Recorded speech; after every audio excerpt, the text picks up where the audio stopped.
तुम्ही एखाद्या लग्नामध्ये किंवा एखाद्या कार्यक्रमात जेव्हा जेवायला गेला असाल तर तिथे जेवल्यानंतर तुम्हाला कधी मळमळ झाली आहे का?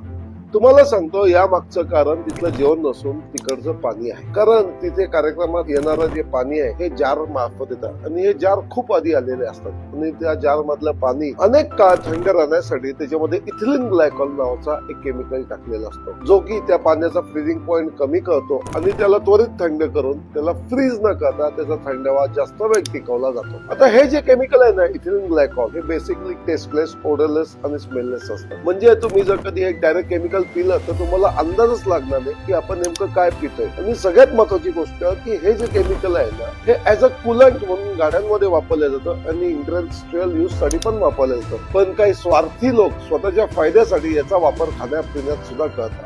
आपल्या पाहुण्यांना या गोष्टीची एवढी मदत नसते, त्यामुळे तुमच्या घरी जर कधी कार्यक्रम असेल तर तुम्ही स्वतःहून अशा गोष्टींची काळजी घ्या आणि असे इथिलीन ग्लायकॉलचे जार घ्यायचे टाळा.